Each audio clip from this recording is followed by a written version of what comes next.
Hello दोस्तों, आज की इस वीडियो में हम लोग बात करने वाले हैं एमएसएमई लोन के लिए। अगर आपको नहीं पता है कि एमएसएमई लोन क्या होता है तो इस वीडियो को देखने के बाद आपको पूरा पता हो जाएगा और कैसे इसके लिए आप ऑनलाइन आवेदन कर सकते हैं ये भी मैं आपको बताऊंगा स्टेप बाय स्टेप। तो वीडियो तक पूरा देखिएगा और अगर आपको ये वीडियो अच्छा लगा तो वीडियो को लाइक ज़रूर करना और अगर चैनल पर नया है तो चैनल को सब्सक्राइब करके नोटिफिकेशन बेल को जरूर कर देना। ठीक है, तो चलिए बताते हैं कि सबसे पहले कि एमएसएमई लोन क्या होता है।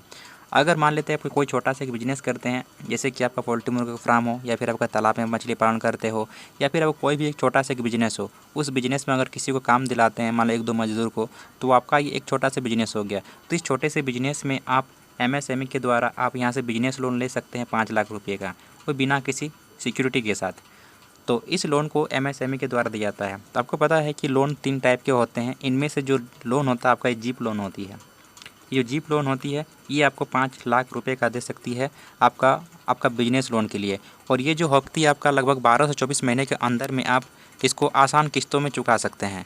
तो इस तरह के ये लोन होती है एमएसएमई लोन, ये बिजनेस लोन होती है। ठीक है, तो चलिए कैसे आवेदन करते हैं इसके लिए ऑनलाइन ये भी सीख लेते हैं। तो सबसे पहले मैं ले चलता हूँ अपने मोबाइल स्क्रीन पर। तो सबसे पहले आपको अपना कोई भी एक ब्राउज़र ओपन करनी है। उसके बाद आपको सर्च बॉक्स में सर्च कर लेनी है एमएसएमई लोन रजिस्ट्रेशन। उसके बाद आपको यहाँ पर इसको सर्च कर देनी है। ठीक है, तो चलिए मैं यहाँ पर सर्च कर देता हूँ।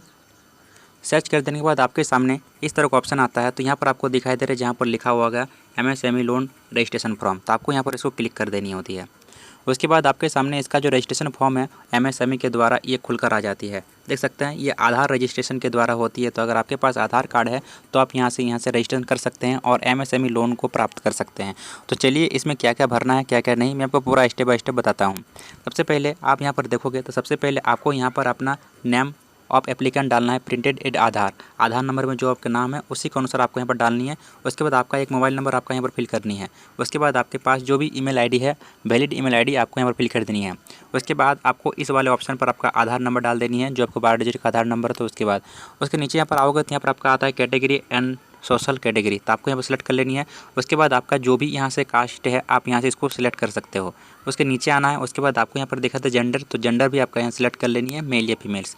उसके बाद आपका यहाँ पर आता है जैसे कि सिलेक्ट फिजिकल हैंडीकैप। तो आपको अपना जो भी है, अगर आप हैंडीकैप है तो यस करोगे, अगर नहीं है तो नो पर क्लिक करना है।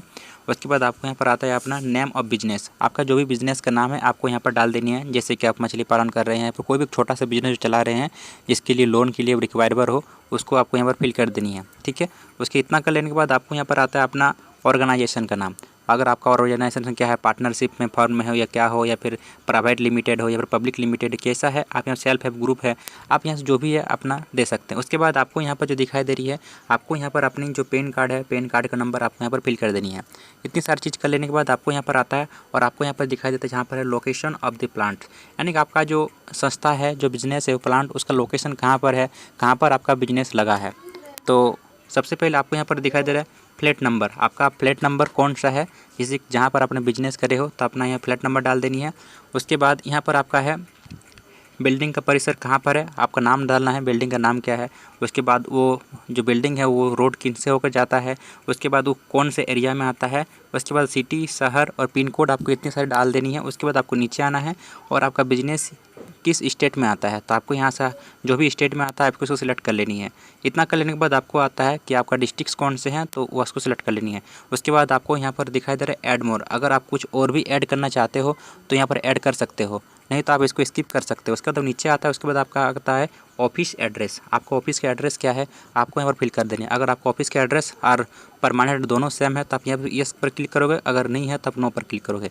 इतना सर्कल लेने के बाद आपको यहाँ पर आता है अपना डेट ऑफ परमानेंट, जैसे कि आपका बैंक अकाउंट, तो आपका बैंक अकाउंट नंबर आपको डाल देनी है, बैंक का आईएफएससी कोड डाल देनी है। उसके बाद आपको यहाँ सेलेक्ट कर लेनी है एक्टिविटीज़। तो आपको यहाँ पर जैसे यहाँ पर क्लिक करोगे तो आपके सामने इस तरह का आता है कि मैन्युफैक्चरिंग का या सर्विस प्रोवाइडर।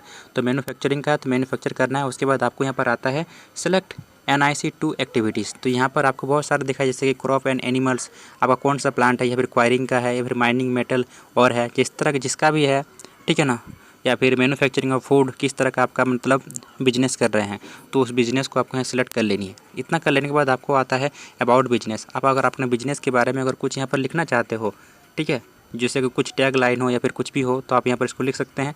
उसके बाद आप जानते हैं कि आपके बिजनेस में कितने बंदे लोग काम करते हैं, 5-6 जितने भी है यहाँ पे फिल कर सकते हो। उसके बाद आपका इन्वेस्टमेंट कितना होता है अपने बिजनेस में, जैसे कि लगाते हो तो 5 लाख या 1.5 लाख कितना होता है आपको यहाँ पर इन्वेस्टमेंट देनी है। उसके बाद इतना सारा कर देने के बाद आपको यहाँ पर चिपकाना होता है अटैचमेंट, जैसे कि आपका आधार कार्ड या फिर आपका जो भी हो। तो यहाँ पर जैसे कि दे सकते हैं, यहाँ पर आपका है कि डॉक्यूमेंट का रिक्वायर किया है, जैसे कि आपका पैन कार्ड या फिर आपका आधार कार्ड, उसको जेपीजी फॉर्म में आपको कर लेना है, उसके बाद अपलोड कर देनी है। इतना सारा कर लेने के बाद आपको यहाँ से आपको आता है वैलिडेट एंड पे। उसके बाद आपको यहाँ पर इसको क्लिक कर देनी है। उसके बाद आपको यहाँ से जो भी पेमेंट होता है आपको पेमेंट कर देनी होती है। तो इस तरह से आप इसमें आसानी से MSME लोन के लिए रिक्वायरमेंट हो सकता है और इस तरह आप आसानी से ऑनलाइन आवेदन कर सकते हैं। अगर आपका कोई भी छोटा सा बिजनेस हो तो आप यहाँ से 5 लाख का लोन ले सकते हैं बिना किसी सिक्योरिटी गारंटी के साथ, और आप इन्हें 12 से 24 महीने के अंदर में आप आसान किस्तों में ये चुका सकते हैं। तो इस तरह से आप ले सकते हैं MSME लोन। तो आज का वीडियो कैसा लगा, एक वीडियो को लाइक ज़रूर कर देना, चैनल पर नहीं आया तो चैनल को सब्सक्राइब कर नोटिफिकेशन बिल्कुल जरूर कर देना। तो मिलते हैं इस तरह नॉलेजेबल वीडियो के साथ, तब तक बने रहे इस चैनल के साथ। Thank you, take care and bye bye.